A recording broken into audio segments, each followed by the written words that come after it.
नमस्कार सभी दर्शकों का फिर से स्वागत है हमारे चैनल पे ग्लोबल लेंस में। बात तो करेंगे जो अभी उबाल उठा है उत्तर प्रदेश में और ये जानबूझकर हो रहा है ये हम सबको पता है। लेकिन जिस तरह से उत्तर प्रदेश के मुख्यमंत्री योगी आदित्यनाथ जी का स्टेटमेंट आया है वो देखते हुए तो अभी ये कह सकते हैं कि किस तरह का एक्शन अब उनके ऊपर होने वाला है जो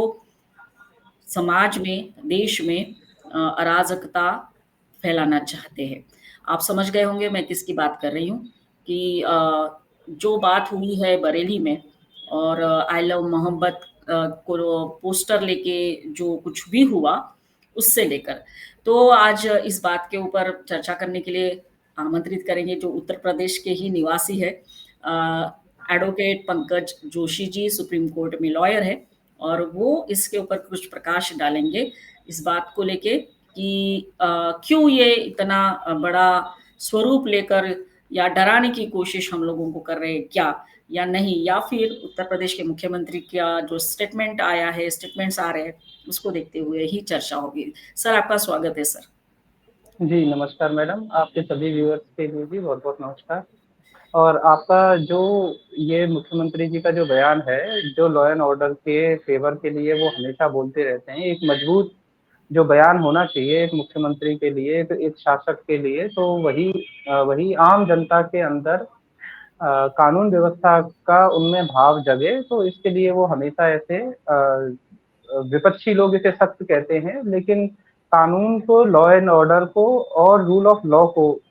मेंटेन रखने के लिए इस तरह के बयानों का आना बहुत ज़रूरी है। और हम सभी माननीय मुख्यमंत्री जी का इस विषय पे बहुत-बहुत स्वागत और धन्यवाद प्रकट करते हैं। यस। और जो टॉपिक जो ये जो बयान जो आया है वो जो इस समय जो उत्तर प्रदेश में जो घटना हुई थी, जो बरेली में जो एक इस तरह से ये जो भीड़ ने एक तरह से प्रदर्शन किया और प्रदर्शन के बाद वो आगे उसको एक बड़े लेवल पे एक दंगे के रूप में वो जो भी व्यवस्था थी हमारी पुलिस की और शासन प्रशासन की उचित उसमें मुस्तैदी की वजह से वो एक बड़ा दंगा जो है वो होने से बच पाया। और आम जनता जो इसमें पिसती उन्हें भी बड़ा रिलीफ मिला क्योंकि जल्दी ही इसको उसी दिन सेम डे ही कवर कर लिया गया। Yes sir. सर हमने जहाँ तक न्यूज़ देखा और न्यूज़पेपर में पढ़ा है, ये जो हुआ है बरेली की घटना, उसका फ़ायदा उठाने की कोशिश काफ़ी सारे जो लीडर्स है वो कर रहे थे। तो उनको भी एक जवाब दिया है योगी आदित्यनाथ जी ने। देखिए, ये जो इस तरह की जो घटना है, ये किसी टूल किट या एक पर्टिकुलर कोई इनसे इनकी जो भी चयन है, जो पूरे देश भर में है, क्योंकि इसमें जो आ रहा था कि इन्होंने एक पर्टिकुलर एक सांप्रदायिक जो एक इसको रंग देने की जो कोशिश की, क्योंकि इसमें इससे पहले यही सेम पैटर्न पे कानपुर में इस तरह की वो घटना हुई और उसके बाद ये बरेली में और उसका बड़ा रूप और इसने पूरे देश भर में अलग-अलग जगह पर इसी तरह के एक उसको धार्मिक रूप देते हुए और बाद में एक इसमें कैसे लॉ एंड ऑर्डर खराब हो, ये घटनाएँ इसमें एक चुनौती के रूप में आ रही थी, जो कि सही समय पे इसका बरेली में जो है निराकरण हुआ। लेकिन जब इसको और बड़े लेवल पे जब हम देखते हैं क्योंकि ये जो माफिया जो हैं, माफिया में 2 तरह के लोग रहते हैं। एक क्रिमिनल माफिया रहते हैं जो लॉ एंड ऑर्डर के लिए सीधी चुनौती है और दूसरे धार्मिक माफिया हैं, जो धर्म की आड़ लेते हुए और इस तरह से इन बातों को रखते हैं और फिर उसमें चूँकि जुमे की नमाज के दिन कई लोग आते हैं, उनमें से 1% 2% लोग भी इस तरह के निकल आते हैं कि जो इनकी बातों में आ जाते हैं और अ, उसकी वजह से पूरा माहौल पूरे जिले का खराब हो जाता है। और ये क्योंकि माननीय मुख्यमंत्री जी इस समय उत्तर प्रदेश के इस बात में पूरी तरह से लगे हुए हैं, किस तरह से उत्तर प्रदेश की जो इकोनॉमी है उसका विकास हो। क्योंकि जिस समय देश स्वतंत्र हुआ था उनके उनके बयान के कोट करते हुए ही कि उनके बयान में उन्होंने खुद ही कहा कि उस समय 14% भारत की इकोनॉमी में उत्तर प्रदेश का रोल था। और अभी उत्तर प्रदेश की जनसंख्या लगभग 25 करोड़ एंड अबव है, तो लगभग हम अपनी ग्रोथ को जो है उसको उस रेंज तक लेके जाएं। अगर इस तरह से लॉ एंड ऑर्डर खराब होगा या कहीं पर दंगे होंगे या कर्फ्यू लगेगा तो ये इन सब चीजों से तो एक तरह से इकोनॉमी खराब होती ही है, और बाहर के अदर स्टेटों में और आउट ऑफ इंडिया भी ये मैसेज गलत जाता है कि वहाँ पर इस तरह का माहौल है। तो ये जो टूल किट जो था, जो उसी के एक अ, अभी जो लद्दाख में देखा, लद्दाख के बाद एक यहाँ पर ये हो रहा था, तो ये सभी एक तरह से पूरी देश में एक जो अराजकता का तुरंत माहौल जो ये है करना चाहते हैं, उसमें ये विपक्ष के नेताओं को और उस बयानबाजी करके वो कोशिश करते हैं कि ये और भड़काऊ भाषणों का उसमें देखें। तो अब ये आगे पुलिस व्यवस्था के लिए अपने आप में देखने वाली बात है कि वो इन सभी को किस तरह से अ, और आपस में को रिलेट करके या अटैच करके, क्योंकि कई बार ऐसा होता है कि जो इनकी जो टीम रहती है वो पहले तो क्यों कोशिश करते हैं कि इस तरह का प्रदर्शन हो जाए, फिर वो अपने आप को बड़ा दीनहीन दिखाने की कोशिश करते हैं कि नहीं नहीं, और हम तो मौके पर भी नहीं गए। लेकिन कोई मौके पर नहीं जा रहा है इसका मतलब ये नहीं है कि वो उस दंगे को भड़काने में या उस तरह की चीजों को उसका कोई रोल नहीं है। तो हमें ना केवल किस किस का इसका रोल रहा, बल्कि हमें ये भी देखना चाहिए कि पिछले 15-20 दिनों में ये किन किन नेताओं से मिले और वो प्लानिंग हुई किससे। ये सभी चीजें इन्वेस्टिगेशन का पार्ट रहनी चाहिए, और बाद में एविडेंस के अकॉर्डिंग फिर इस चीज को कोर्ट में और इस इन सभी चीजों को रिलेट करते हुए ही चार्जशीट दाखिल करनी चाहिए। यस सर, जैसे कि आपने बताया टूल किट हाँ, एक्टिव है अभी तो, क्योंकि इनका तो इंटेंशन यही है कि भारत को तोड़ना, भारत में अराजकता फैलाना। ये जो आयलो मोहम्मद का बरेली में हुआ सर, यहाँ पर भी हुआ, गुजरात में गांधीनगर में, जो गुजरात जो है मोदी जी का गढ़ माना जाता है, गांधीनगर में भी हुआ सर। ये लोग निकले आयलो मोहम्मद का पोस्टर लेके, तो ओवैसी का जो है, इनके नेता जो है ओवैसी जी, उनका एक स्टेटमेंट आया कि आपको क्या प्रॉब्लम है आई लव मोहम्मद से। तो सर आप क्या कहेंगे सर, ये प्रॉब्लम किसी को नहीं है, आई लव मोहम्मद कोई बोल रहा है या फिर चिपका रहा है, तो उसके विरोध में या फिर उसको देखते हुए हमने भी पोस्टर्स लगाने चालू कर दिए, आई लव महादेव, जो हर हर महादेव। पर सर प्रॉब्लम क्या है सर, ये जो ओवैसी जी बोल रहे कि आपको क्या प्रॉब्लम है? देखिए, इसमें मुस्लिम समाज का बड़ा ही नेक पवित्र त्योहार बड़ा वफात था, और बड़ा वफात 5 सितंबर के दिन जो ये मनाया जा रहा था, उसमें पर्टिकुलर कुछ लोगों के द्वारा जो टूल किट गैंग जिसको कहा जा सकता है, उन्होंने पूरे देश भर में इस तरह कई 10 से ज्यादा जगहों पे उन्होंने इस तरह से ये चीजें वो लेके आए, और ये इसको पोस्टर के रूप में बकायदा करके और एक साथ। अब ये पर्टिकुलर कौन लोग हैं जो एक साथ इस तरह से माहौल और फिजा बिगाड़ने में लगे हुए हैं, तो उत्तर प्रदेश पुलिस को अब चूंकि एफआईआर इसमें की है, तो इन सभी को मतलब मेरा व्यक्तिगत तो मानना ये है कि इन सभी को अटैच करते हुए कि इसमें कौन कौन था, तो सबका रोल आना चाहिए, ना केवल पर्टिकुलर उस जगह को, स्थान को मानते हुए कि ये कोतवाली का मुकदमा दर्ज हो गया, ये पर्टिकुलर उस थाने का मुकदमा दर्ज हो गया। इनका जो पूरा नेक्सस है उसको डिकोड करना चाहिए कि ये कौन लोग हैं, क्योंकि ये डीप स्टेट के लोग जो भी हैं, क्योंकि डीप स्टेट में अब आउट ऑफ इंडिया के जो लोग हैं वो आपके दबाव में आ रहे हैं या नहीं आ रहे वो एक अलग बात है, लेकिन कम से कम इंडिया में तो जो लोग हैं वो तो सीधा आपके प्रभाव में आ ही सकते हैं। तो अब इसमें ये इस तरह की जो है जो 10 शहरों से ज्यादा एक साथ इन्होंने ये इस तरह के प्रदर्शन हुए, और सब में ये बैनर पोस्टर इन्होंने निकाले, और और उसके बाद बैनर पोस्टर निकाल के आप ये बात कह रहे हैं और फिर एकदम से जाम लगा दे रहे हैं। फिर जाम लगाने के बाद फिर नारेबाजी, फिर सर तन से जुदा की आ गई, और सर तन से जुदा के बाद फिर आप कह रहे हैं कि हमारे ऊपर इस तरह से अत्याचार और ये सारी चीजें, और आप फिर कह रहे हैं कि ये ही नारा लगेगा। तो आपको इस तरह के नारे अगर लगाने हैं, आप अपनी फैमिली में लगाइए, घर पे लगाइए, अपने मोहल्ले में लगाइए, अपनी मस्जिद में लगाइए, या आपके जहाँ पे कोई कार्यक्रम हो रहा है वहां लगाइए। आप एकदम पब्लिक प्लेस में आके इस तरह से नारे लगाएंगे और उसे माहौल की एकदम फिजा बिगाड़ेंगे, और उसी में से बीच में से कुछ लोग सरपंच से जुदा के नारे भी लगाने लग जाएंगे, तो ये चीजें तो अपने आप में ही लॉ एंड ऑर्डर की स्थिति बड़ी खराब हो जाएगी। और फिर आपने फिर उसी में से ही कुछ लोग आप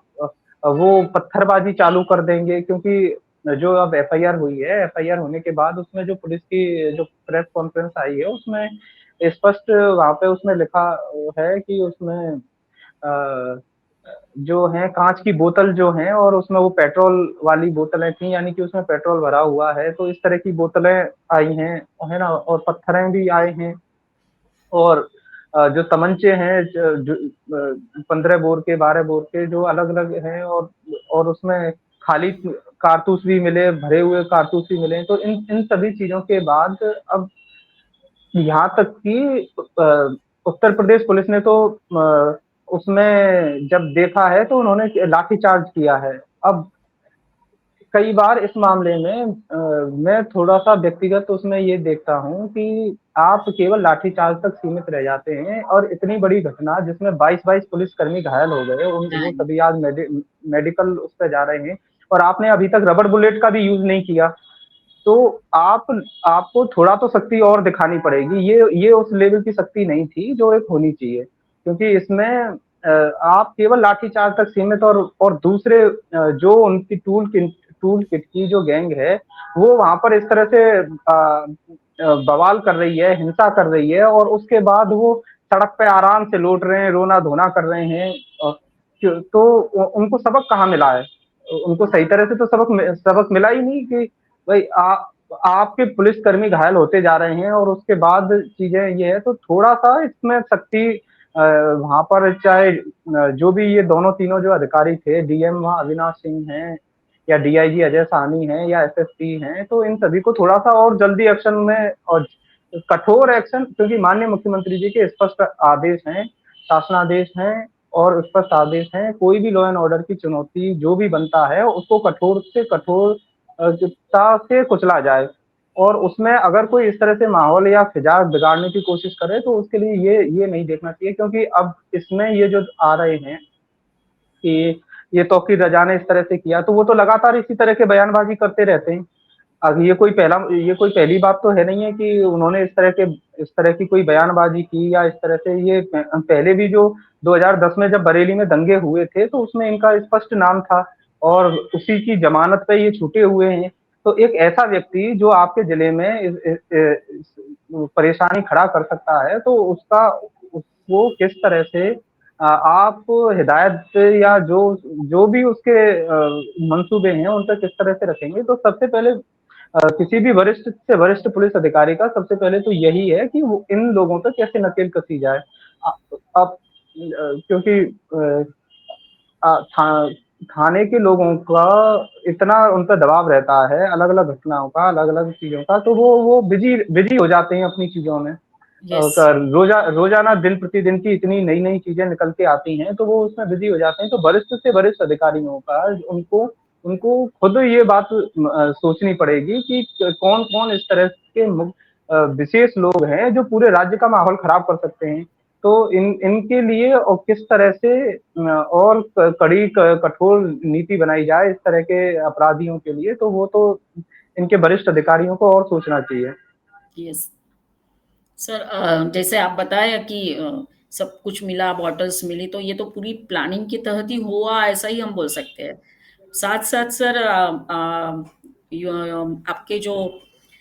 उत्तर प्रदेश के मुख्यमंत्री है योगी आदित्यनाथ, उन्होंने बोला कि इस इन लोगों का अच्छे से डेंटिंग पेंटिंग करना चाहिए। तो व्हाट इट सिंबलाइजेस।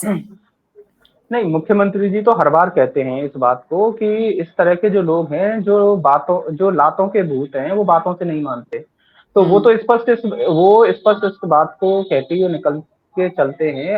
अब हमारे अधिकारी, चाहे उन पे किसी भी तरह का, चाहे कार्य का दबाव है, चाहे कोई भी बात है, अगर वो इस तरह के कोई भी अपराधी जो रिहर्सल करते हैं कि किस तरह से हम कोई, क्योंकि पहले वो कोई छोटी घटनाएं करते हैं, फिर लगातार उसी क्रम में बड़ी घटनाएं करते हैं, फिर उसके बाद वो एक बड़े लेवल पे आती है।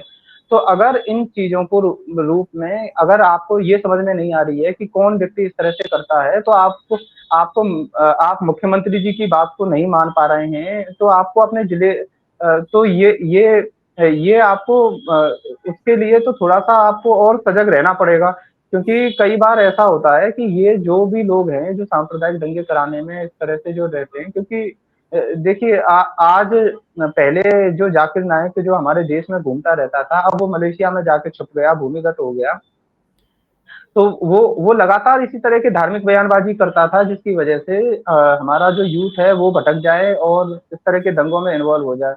क्योंकि जब ये बरेली में ये घटना हुई, उसी के बाद महाराष्ट्र में भी एक मौलाना ने इसी तरह से धमकी दी माननीय यस। मुख्यमंत्री जी के लिए। तो अब आपके जिले में जो भी अधिकारी हैं, उन्हें थोड़ा बहुत मेरा मानना ये है कि संगठन के लोगों से भी तालमेल बनाना होगा कि मुख्यमंत्री जी हर चीज को तो एक साथ नहीं। एकदम से बता नहीं सकते हैं या कह नहीं सकते हैं। तो आपको अपने जिले के संगठन के लोगों से भी, जिले के लोकल जो भी पॉलिटिकल लीडर हैं, और वो बताते हैं कि इसमें यहाँ कौन अपराधी है, तो उसका अब तौकीर रजा अब इस घटना में उन्होंने पहले तो जो इनकी जो काउंसिल जो है, इत्तेहाद मिल्लत काउंसिल जो है वहाँ आईएमसी, उन्होंने और उसके ये प्रमुख हैं अपने आप को, और मौलाना कहते हैं, हालांकि विशुद्ध पॉलिटिकली और इनका इस तरह की जो भी घटनाएं रहती हैं, क्योंकि ये सुन्नी संप्रदाय से और बरेलवी इनका जो है। तो सबसे पहले इन्होंने 2001 क्योंकि इनकी जो राजनीतिक विचारधारा के रूप में सबसे पहले इन्होंने खुद की पार्टी बना ली 2001 में। उसके बाद इन्होंने ये कांग्रेस पार्टी में चले गए, 2009 में चले गए, फिर उसके बाद ये समाजवादी पार्टी में का समर्थन कर दिया इन्होंने 2012 में, और उसके बाद इस बार इन्होंने बसपा पार्टी का सपोर्ट किया था। तो यस। ये विशुद्ध रूप से ये अपनी अपनी जो भी इनकी पॉलिटिकल एक्टिविटियां हैं ये उनको करते हैं। अब उसमें अपना चेहरा चमकाने के लिए, और ये बात तो इनको भी पता थी कि अगर मैं वहां मौके पे गया और इस तरह से हुआ तो कहीं मुझे, क्योंकि फिर इन्होंने अपने आप को कि नहीं मैं तो बहुत मासूम हूँ, और मैं नहीं मैंने तो देखी है इस तरह से, क्योंकि जो शुरुआत में इन्होंने उस काउंसिल से एक लेटर भी जारी करवाया था कि मैं वहां पर नहीं जा रहा हूँ, लेकिन फिर बाद क्योंकि क्योंकि लगातार पिछले 7 दिन से हमारे अधिकारी जो हैं वो इन सभी से बात करने में लग रहे थे, जो प्रेस कॉन्फ्रेंस में आ रहा था कि अब आप बताइए, एक जिले में माननीय मुख्यमंत्री जी हमारे योगी आदित्यनाथ जैसे जो इस समय मुख्यमंत्री हैं, और सब अधिकारी इनसे जाके अगर मिन्नतें कर रहे हैं, इनसे इनसे वार्तालाप कर रहे हैं, ऐसा मत करिए, ऐसा मत करिए, और उसके बावजूद भी ये घटनाएं हो जाती हैं, तो अधिकारियों पर भी सवाल तो उठना लाजमी है कि आप अपने जिले में इस तरह का कोई व्यक्ति जो लगातार इस तरह की बातें कर रहा है, और आप 7-7 दिन तक सारे मौलानाओं से मिल रहे हैं, मुलाकात कर रहे हैं, और उसके बाद ये लोग नहीं मान रहे हैं, तो आपको और सख्ती तो निश्चित रूप से करनी चाहिए। और इसी वजह से माननीय मुख्यमंत्री जी का ये बयान आया कि ये इस तरह की चीजें ये क्यों भूल जाते हैं। तो इसमें थोड़ा-सा और आगे क्योंकि देखिए अभी आगे इस तरह की घटनाएँ, क्योंकि अब सोशल मीडिया का युग है, आगे इन लोगों के लिए और इस तरह की, क्योंकि ये नहीं चाहते कि शासन-प्रशासन सही तरह से शांति से रह पाए, तो इस तरह के अपराधी लोगों पर इनकी जो मानसिकता, क्योंकि ये लोग केवल बातों से या केवल कानून के अगर नहीं। डर डर से ये उस तरह से नहीं है, क्योंकि ये इनको तो घटनाएँ करने, कराने और उसी तरह से माहौल की फिजा बिगाड़ने में इनको वो आता है। तो ये जो चीज़ें हैं, अब इस मामले में 10 एफआईआरें हुई हैं। 10 एफआईआर हुई हैं, और 10 एफआईआर में से अब 8 लोगों की गिरफ्तारी हुई है। हम्म। अब इन इन सभी को न्यायिक हिरासत में अब भेजा है। अब इन्वेस्टिगेशन में वो सारी चीजें निकल के आएंगी कि किस तरह से ये आपस में, क्योंकि इनका जो मेन मास्टरमाइंड इन्हीं के साथ जो है वो अभी वहां से फरार है। और और व्हाट्सएप कॉल से वो सभी से इनमें इन सभी से बातचीत कर रहा था, और ये चीजें देख रहा था कि कौन कौन आए, क्योंकि पहले तो इन्होंने इनकी काउंसिल ने लेटर जारी करके कह दिया कि वहां पर नहीं जाइए, और हम तो बड़े मजलूम हैं, और हम तो प्रशासन को एक ज्ञापन देके और इस मैटर को यहीं दफा दफा कर देंगे। लेकिन बाद में फिर तुरंत इन्होंने अपनी वीडियो रिलीज करी, और फिर इन्होंने कॉल कर लिया कि आप आइए, और इस्लामिया कॉलेज में और पुलिस पुलिस पहले से वहां पे थी, और तो ये वहां मस्जिद के बाहर ही, जो नौ मेला मस्जिद थी उसके बाहर इकट्ठे होकर इन्होंने बयानबाजी शुरू कर दी। और वहां पर अब स, अब अब जो एक माहौल जो रहता है उस समय, जो वो माहौल बिल्कुल एक तरह से अब आउट ऑफ कंट्रोल हो गया। अब उस समय होता है, तो हमारे जो कांस्टेबल हैं, सिपाही हैं, बेचारे वो एकदम से इनके लिए किस लेवल पे जाके वो अपने सिर क्यों पड़वाएं भाई। ये वो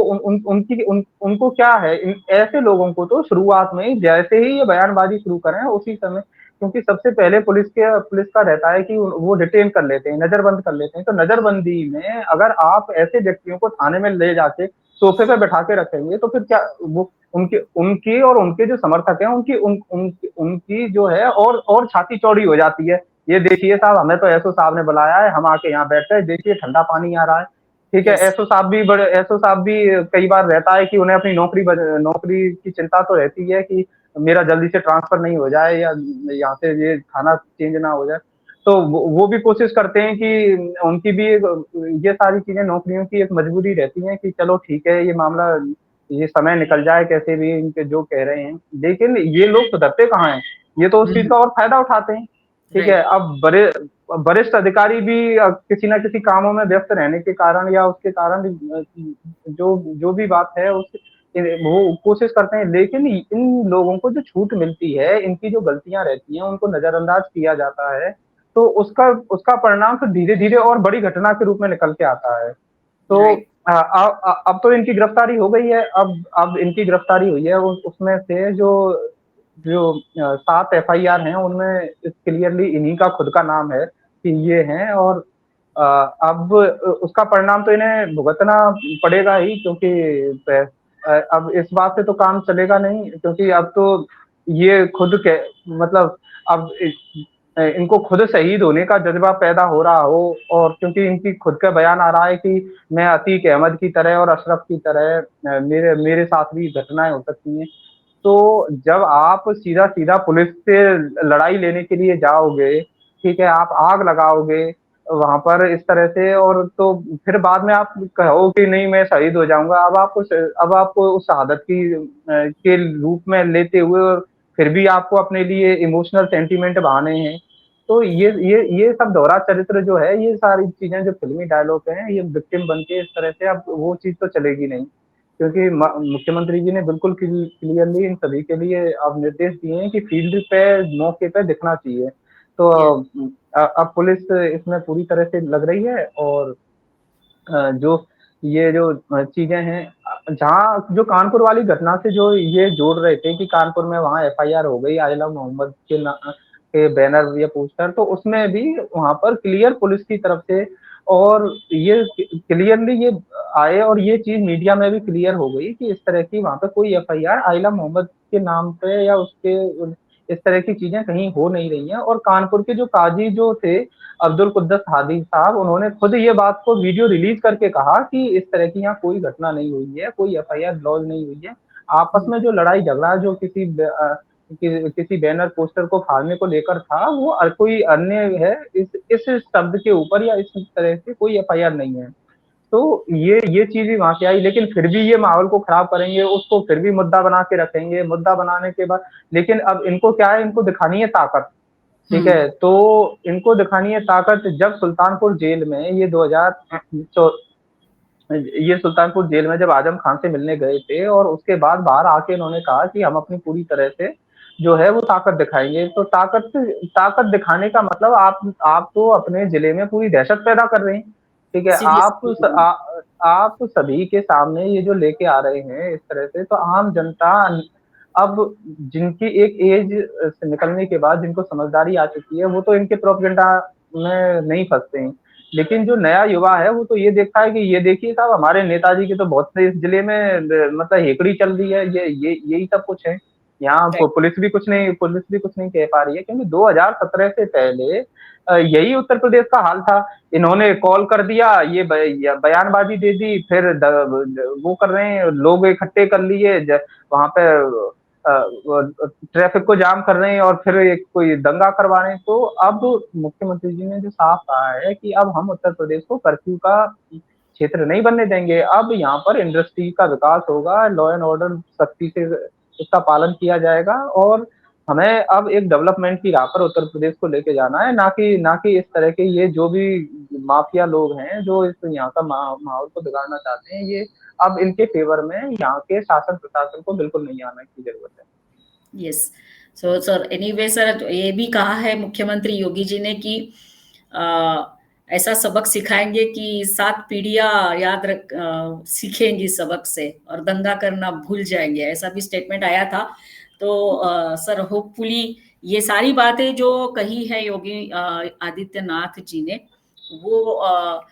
लागू करे, और जो लोग इस तरह का जो अराजकता है, केओस है या फिर भड़काने की कोशिश कर रहे हैं अलग अलग जगह पे, मैंने गांधीनगर का एग्जांपल दिया,